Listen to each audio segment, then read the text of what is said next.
Assalamualaikum warahmatullahi wabarakatuh. Hari ini kita akan mempelajari terkait dengan membuat identifikasi dan juga latar belakang masalah. Identifikasi masalah penelitian. Nah, mungkin sebelum kalian memulai penelitian atau sebelum kalian mengerjakan skripsi, ada banyak sekali kendala. Salah satunya bingung mau ngapain, bingung mau meneliti apa, dan bingung dikejar deadline.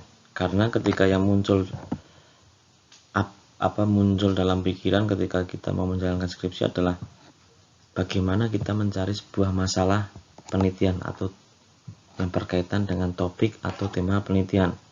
Pertanyaan-pertanyaan yang sering muncul seperti bagaimana gejala yang muncul, perubahan apa yang sedang terjadi, bagaimana keadaan sosial saat ini, proses apa yang terjadi, dan bahkan apa keunggulan dari suatu penelitian itu. Nah, itu biasanya menjadi permasalahan seorang peneliti di awal-awal penelitian. Pertanyaan-pertanyaan yang membuat gelisah dan galau. Dalam sebuah penelitian, khususnya di penelitian kuantitatif, kita memulainya berangkat dari yang namanya masalah. Bagaimana Anda bisa tahu jika di suatu tempat itu terdapat masalah? Nah, Anda bisa melakukan observasi, wawancara, ataupun mencari sumber data yang sudah didokumentasi dari tempat yang akan dijadikan objek penelitian.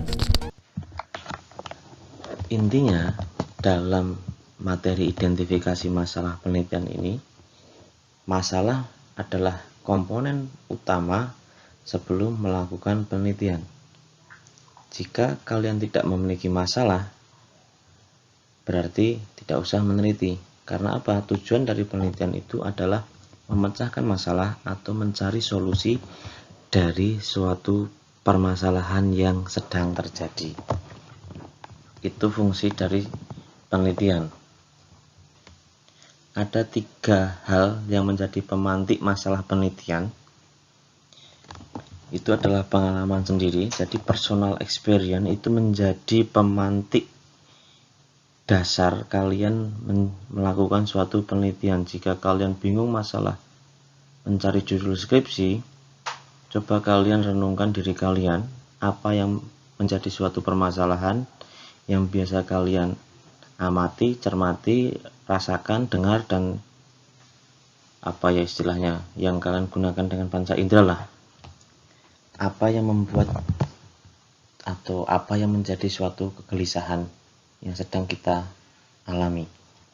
Itu biasanya yang paling efektif menjadi pemantik masalah penelitian.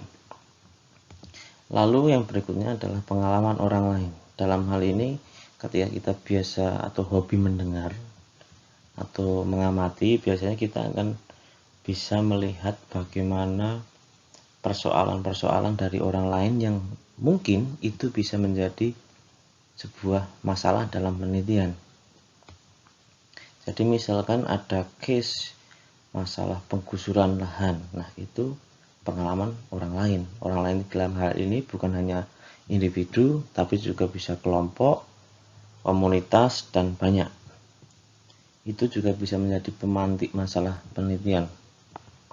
Terus kemudian yang terakhir itu adalah masukan dari penelitian lain. Nah, ini paling mudah sekali ketika kalian bingung mencari judul skripsi. Coba kalian lihatlah skripsi, tesis, atau disertasi. Di bagian akhirnya kecenderungannya mereka memberikan saran atau masukan untuk peneliti lain. Nah, itu bisa menjadi dasar kalian untuk memunculkan sebuah masalah penelitian. Jadi tidak ada lagi alasan bingung golek judul, mumet meh meneliti opo, dan sebagainya. Karena setiap laporan penelitian atau tugas akhir mahasiswa itu biasanya hampir semuanya itu menyertakan saran, baik saran terhadap objek yang diteliti maupun saran untuk peneliti lain untuk kajian yang lebih lanjut. Dilematisasi penentuan masalah penelitian. Nah, itu ada 3 hal ini yang sering membuat dilema. Pertama, masalahnya biasa belum terlalu jelas di awal. kedua, masalah tergantung pada data dari partisipan dan juga pengaruh refleksi pribadi si peneliti. Subjektivitas kuat di sini. Yang ketiga, masalah fokus penelitian dibangun secara bertahap. Nah, dilematisasi ini sering muncul dalam metode penelitian atau penelitian model kualitatif, karena kualitatif itu berdasar pada responden. Jadi tidak menutup kemungkinan peneliti nanti akan menemukan fakta-fakta baru atau informasi-informasi baru yang di luar ekspektasi peneliti. Jadi ketika itu di luar ekspektasi, kemungkinan fokus penelitian itu akan terus menjadi tajam atau bisa dikatakan masih berubah. Jadi tidak menutup kemungkinan itu menjadi sebuah dilematisasi masalah penelitian. Alur penciptaan masalah penelitian. Nah, ini yang paling penting dan yang bisa kalian lakukan sebelum memulai sebuah penelitian. Yang pertama adalah mengumpulkan data sesuai topik. Kedua, pemusatan masalah. Ketiga, mempertajam masalah. Jadi gini, mengumpulkan data sesuai topik. Jadi kalian ketika ingin meneliti sesuatu, setidaknya kalian sudah melakukan observasi sekilas atau singkat.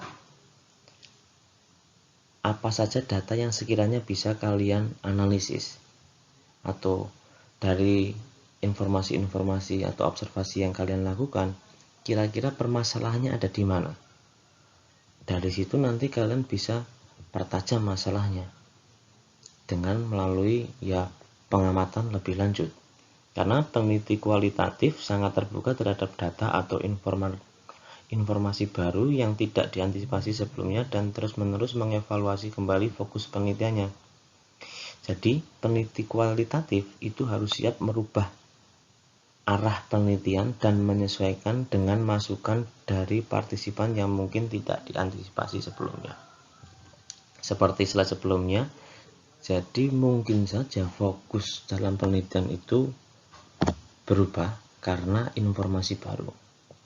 Dalam kualitatif, informan itu memiliki harga yang sangat mahal, dalam arti informasi dari informan semuanya penting. Jadi ketika ada yang memiliki argumen berbeda atau lain daripada yang lain, berarti ada case-case tersendiri yang mungkin itu bisa diidentifikasi menjadi sebuah permasalahan baru yang berkaitan dengan permasalahan yang sudah ada, seperti rantai masalah. Nah, itulah hal yang harus diperhatikan dari seorang peneliti kualitatif, terbuka dengan informasi yang baru. Oke, jadi kurang lebih untuk mengidentifikasi masalah ada beberapa hal yang sudah dijelaskan, dan ketika kalian bingung mencari judul untuk skripsi, tesis atau disertasi, setidaknya kalian merefleksikan diri terlebih dahulu, lalu kemudian kalian mencoba melihat atau mengamati orang lain atau diskusi dengan orang lain, atau yang paling gampang adalah mencari saran dari peneliti lain yang sudah dilakukan. Oke, mungkin jika ada yang masih merasa bingung atau mungkin merasa tidak sesuai dengan apa yang sudah dilakukan, mungkin bisa kita komunikasikan, kita diskusikan, kita sharing, bertukar pikiran dalam komentar. Sekian, terima kasih.